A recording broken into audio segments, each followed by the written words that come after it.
Haya basi, tunatumia kwamba uko sawa sawa kabisa. Karibu sana. Uko na mchungaji Boniface Makanda. Mimi naitwa Mama Taifa Eva Mwadili. Kumbuka ya kwamba huwa tunakuletea mazungumzo wazi wazi na tunazungumza na mchungaji katika kipindi chako cha Biblia wazi wazi. Ni hapa tu ndipo ambapo tunazungumza Biblia kiwaziwazi tu mchungaji, na hakuna kitu ambacho tunaficha ficha ama vipi. Tunataka tugonge neno ndipo ili watu waweze kukombolewa. Tunaingia katika sehemu yetu ya pili ya laana. Kumbuka ya kwamba mchungaji amejaribu kuzungumzia katika episode 1 ama part 1 na akapeana types of curses na vile ambavyo unajikuta kwa laana. Na hata ukiwa umeokoka utajipata kwamba umeokoka, lakini kuna laana ambazo umebeba kwa sababu mchungaji alituambia kwamba lile neno lazima uishi katika hilo neno. Mchungaji, karibu katika sehemu ya pili. Asante sana. Na kabla hatujaenda sana, hili swala la kuishi katika neno, kutafakari hilo neno, kunena hilo neno. Wajua wengine wanaweza sema ya kwamba okay, mimi huwa ninatafakari, huwa nina decree that word, I declare that word, lakini sioni kifanyika. Unajua, the only scripture that works for you is the one that your spirit believes in it. Not every scripture. Okay, hebu sema hiyo tena. The only scripture that works for you Yes. is the one that your spirit has purpose to believe in it, and you can run away with it. Not every verse of the Bible will work for you until it's revealed to your spirit. Hapo Sasa ile mstari ambao unapata unakuwa revealed kwa spirit yako, that is the verse you run with. That's why unaweza ita jina la Jesus, and there's nothing happening because you don't have the revelation of that word Jesus. Amen. That's number one. Amen. Number two, it's not just about memorizing that verse in your head, that I know John 3:16, for God so loved the world. Unaenda mpaka una rehearse na memorize. That cannot change your life. No. That word must be moved from the mind knowledge to the heart knowledge, whereby you possess it in the spirit. It's like you are crazy about that verse. It's like unamuka unazungumza, I cannot be poor, I cannot be defeated, I cannot go down, I cannot fail in life. And you start declaring that because it becomes like the declaration in Galilea. In a part of you, you own it, you run with it. You run with it. You know, unaishi na hiyo declaration. Unaishi na hiyo declaration. Inakuwa part of you. Mpaka watu wanakujua na hiyo. What do people know about you? Yani inakuwa mpaka even yourself, because what works is the information that remains in your subconscious mind in your absence. Wow, wonderful. Wow. Ni kwa mfano, the last minutes before you sleep are very important. What you listen to, what you watch, what you read before you sleep is very important. That's why at all costs, hata kama umepitia mambo gani in the course of the day, just get a glimpse of a good thing that you love. Read it before ulale. So that ama usikize before ulale. Have you ever noticed one time ukilala kama unasikiza kitu, you realize katika ndoto, katika usingizi, utakuwa ni kama unatembea, una experience hiyo mambo ambayo unasikiza hata kama ni wimbo. Unaona kama uko pale. Exactly. So with your subconscious mind, it works out because the spirit goes to the words that you declared and you left in the database. Inaanza kutumia hizo pia kufanya kazi katika maisha yako. So it's not just about knowing the scripture. It's about living that scripture, owning that scripture, walking with the scripture, and becoming part of the scripture.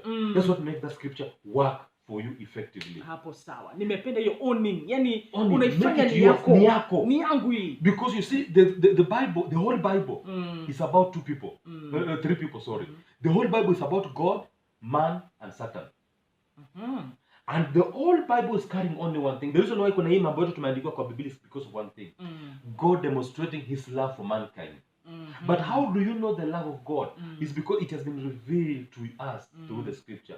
Why the word of God? One thing people need to know. Why the word of God? Because the word of God is not just this written. We are not after this written. Unaponunua mkate, haukuli na karatasi. What is important in that bread?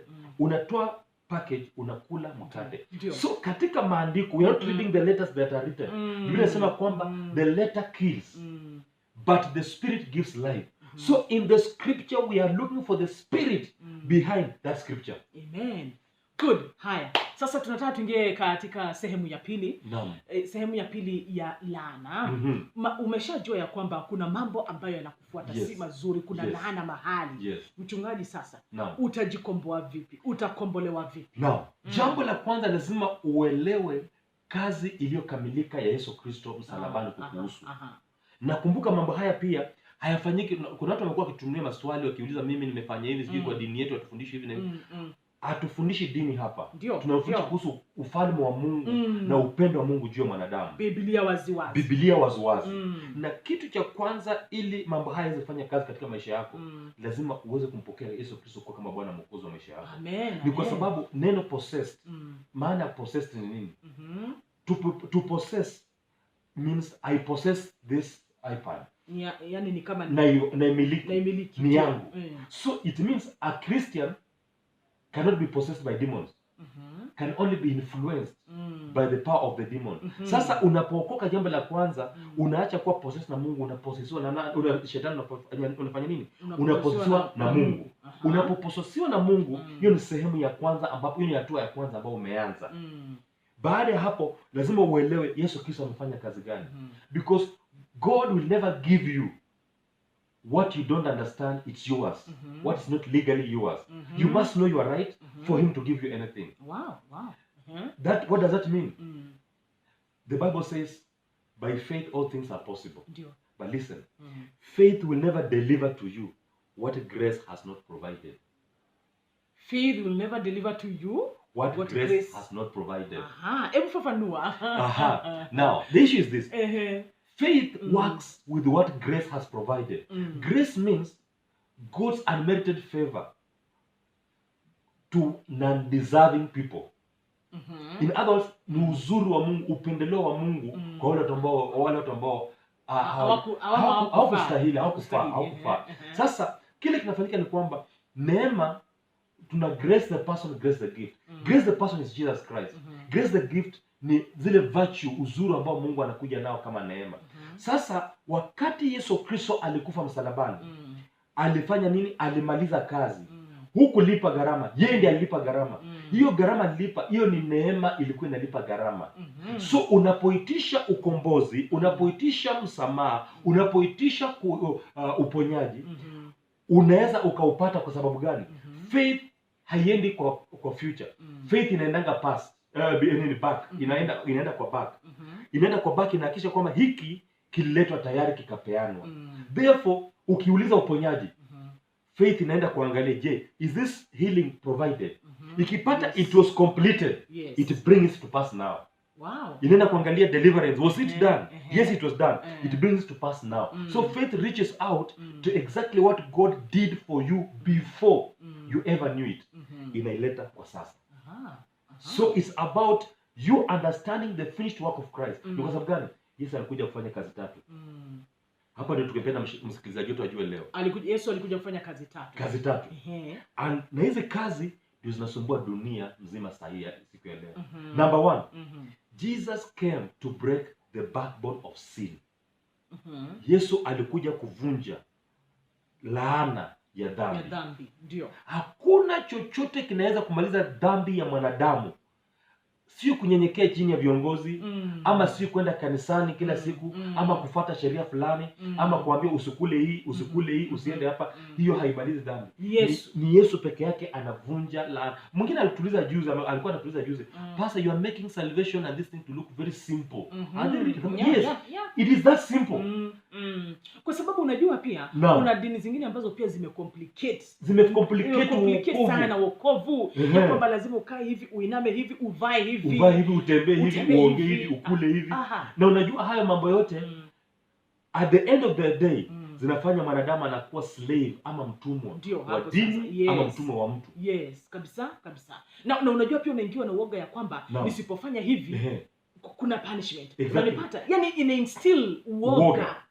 Na hiyo uoga ambayo inainstill ndani mwako, Biblia inasema kwamba sisi sio waoga tena, bali tulipewa roho wa Bwana, tunaita Abba Baba. Sasa hii roho inaletwa kwa sababu gani? Kuna kitu inaitwa Torati na neema, ambayo labda katika vipindi vingine tutakuwa tunazungumzia. Kwa hivyo unapata kwamba Yesu Kristo alikuja kufanya mambo kuwa rahisi. Ni kwa sababu mwanzoni hatungeweza kulipa gharama ya wokovu. Mhm. Yesu amekuja kuilipa Ndio. once and for all, Mm. ili sisi tuna benefit tu for free. Amen. Amen. Just for Amen. example, Mm. hukufanyika mwenye dhambi kwa sababu ulifanya dhambi. Mm. You are born a sinner, that's why you are a sinner. Mhm. But the same way you become righteous because you are born a righteous. Mm. You are born of the spirit. Roho inazaa roho. Mhm. Spirit inazaa nini? Mwili unazaa Unazaa mwili. mwili. Kwa hivyo sisi ni wenye haki kwa sababu Yesu alikuja kuvunja laana ya dhambi. Amen. Number 2, Number 2. Mhm. Jesus came to break the backbone of sickness and diseases. Magonjwa. Na magonjwa na maumivu na uchungu na hayo yote. Mm. Sasa kuna watu ambao wanapenda kusema haya magonjwa yangu. Mm. I normally have, every June I normally have a problem with the backache. Yaani wameprogram kabisa. Ni Ya yao. ikifika June hii ni yangu, Hii ni ikifika yao. Julai hii yangu inakuwa hivi mpaka umeuita ugonjwa wangu. Umeita ugonjwa wako. Aha. And because umeiprogram ni yako, Mm. ikifika tu wakati huo Inaanguka. inaanguka. It's because you have made it yours, you have owned it. Mhm. Jesus came to break the backbone of sickness and diseases. Mm. And that's why he broke his back Mm. 39 times. To do what? To heal our sickness and our diseases. Wow. Biblia inazungumzia kitabu hicho katika kitabu cha Isaiah 53 kuanzia mahali pale, anasema kwamba alibeba mizigo yetu, akatoa uchungu wetu, akapigwa na kwa mapigo yake sisi tulipona. Kwa hivyo Yesu alikuja kuvunja laana ya magonjwa. Na si tu magonjwa fulani. Hakuna gonjwa lolote ambalo Yesu hawezi kuliponya. Amen. Inamaanisha alivunja laana Amen. ya magonjwa yote duniani. Kabisa. Haleluya. Jambo Wow. la tatu, alikuja kuvunja laana ya umaskini. Oh, masikini. Ndio. I hate poverty. Ndio. I hate poverty. Unajua umasikini unakufanya nini? Umasikini unakufanya, yani watu wanakudharau, watu wanakuweka pale chini. Yani watu Inakuwa unakuwa mtumwa. Unakuwa mtumwa na unajua unaweza you can do anything kwa sababu unajua uko desperate. Mimi ni masikini, sina chakula. So kwa hivyo acha tu wanitumie tu vile wanataka. After all watanipatia kitu kidogo. You know, a poor man has no voice.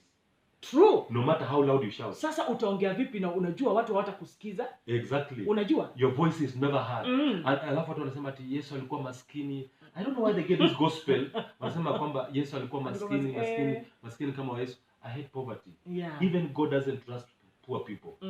Everybody that God has used in the Bible, he made them rich. Amen. He blessed them. Amen. Like Solomon had to sacrifice 1,000 cow animal. Yes. How can a poor man sacrifice 1,000 animal? Hawezi. Wanasema Yesu Kristo alikuwa Yesu Kristo himself. Every time Jesus eats bread in the Bible, his bread is buttered by fish. Wow. Jesus never ate a dry bread. Now, how many people today, including our listener, do you butter your bread with fish? No. You can't afford it. It's too expensive. That was the daily food for Jesus Christ. And the Bible says, while he was crossing over the Sea of Galilee in a boat, other boats were also beside him. Meaning, isn't kama bodyguards. You don't walk with the bodyguards if you are poor. You cannot do that. So when Jesus Christ died, nguo yake peke yake walishindwa bei, walipigia kura. How expensive was that cloth? Yeah, think about it. It was very expensive. And then angalia, like when Jesus Christ entered the house of Zakayo, Biblia inasema kwamba Zakayo alitoa ile utajiri wake akampatia na akasema kwamba if I ever took anything from anyone, I'll pay 4 times in a day. Now, after Jesus was given this money, the Bible is quiet. It's not telling us about how Jesus spent the money. Jesus was rich. He had a treasure. Amen. So Jesus came to deliver. You are not born again to suffer again. Amen. You are born again to enjoy again. And you know, mchungaji, kuna watu ambao huwa wanaamini ya kwamba kwa sababu mimi ni Mkristo na nimeokoka. So haya mapigo ambayo ninapitia, yani niyapokee tu, nivumilie tu. Hiyo ndio njia yangu. Hiyo ndio njia yangu ya kuingia mbinguni. Unajua, hauwezi ukakuwa Mkristo kama hauna mapigo. Okay, mapigo yako, lakini kuna wengine ambao wanaamini ya kwamba mapigo ni njia moja kuoneshana vile ambavyo umeokoka. Mapigo yanaonyesha jinsi umeokoka. Alive. Uzima, life is a show you're born again. Because when you got born again, what happened? It was the life of Christ transferred to you. It was not mapigo transferred to you. Mapigo Yesu alibeba. But the life was transferred to you. So he suffered. Listen to me. You know, God punished your problems on Jesus Christ. And God cannot punish Jesus twice Yes. with the same situation, over Yes. the same issue. Yes. Sasa kama Yesu alipigwa juu ya shida zako, hebu tuangalie Warumi sura ya pili, Romans chapter 2 verse 4. Romans chapter 2 verse 4, kuna kitu inaongea hapa. Hebu dadangu inasema na Romans chapter 2 verse 4. Yes. Or despisest thou the riches of his goodness and forbearance and long suffering? You're not despising the goodness of his riches. Not knowing that the goodness of God leadeth thee to repentance. It is the goodness of the Lord that leadeth thee to repentance. Ni uzuri wa Mungu ambao unakupeleka katika toba. Sio mapigo. Wewe mtoto wako leo akikosa, hauchukui mkono na kuanza kukatakata ati unamdiscipline. No. The reason why we are not supposed to suffer that is because Jesus suffered that already. Yes. God cannot impute the same sickness that Jesus paid for on you. Where are they? They were removed from you. Actually, we are suffering because of ignorance. Kwa sababu Biblia inasema watu wangu wanalemea kukosa maarifa. Because you don't embrace it. When whatever you embrace will embrace you back. So ukiendelea kusema kwamba nateseka kwa sababu hii, you empower the devil to torture your life. Amen. Naona dakika zetu mchungaji zinaendelea. No. So mtu ambaye sasa anasema kwamba mimi nataka kukombolewa kutokana na laana. Na kumbuka ukisema kwamba uwezi ukajikomboa mwenyewe. You cannot deliver yourself. Only God delivers. But you must get the right person who understands to lead you into that deliverance session. And how do you do that? Number one, you must understand the validity, the supremacy and the power of the blood of Jesus Christ that was shed kwa sababu ya ukombozi wako. Lazima uelewe hiyo. Number two, you must start learning hata before tukufikie na tuanze kufanyia maombi ya kusaidia kukombolewa. Anza kuwa na positive declarations. It's by the mouth that we create. Yes. It's by the mouth that we kill ourselves. Hapo. Sikumbuka hivi. Kila mtu ana malaika amesimama kando yake. Everybody. So that angel, the work of the angel is to use the words you speak. If you speak negative, anakimbia kuimplement. You speak positive, anakimbia kuimplement. So only the blood of Jesus Christ and the right administration of the word of God to you. Kumbuka pia, whatever you feed your mind, inakutesa. If you eat wrong doctrine or wrong gospel, you are eating poison. You will die. Amen. We are still coming here, and also you would like also to hear your response. Msikilizaji wetu vile ambavyo neno hili linakubariki na pia vile ambavyo ungependa tuwasiliane ama kukujibu. But still, you can still look for us because we are coming up with the programs that will help you to be delivered and to live a life of blessing in Jesus name. Amen. Sawa. Kwa leo tumekuwa tuna hayo na tutakuwa tunaendelea kukuletea Biblia waziwazi nikiwa na mchungaji Boniface Makanda kwa sababu tunataka tukombolewe. Amen. Familia zetu mchungaji zikombolewe, mataifa yakombolewe, na sote tuweze kufurahia na tujue ni kwa nini tuko katika ulimwengu huu. So Mungu akubariki kabisa. Until next time, God bless you na tukutane Galilaya. Amen.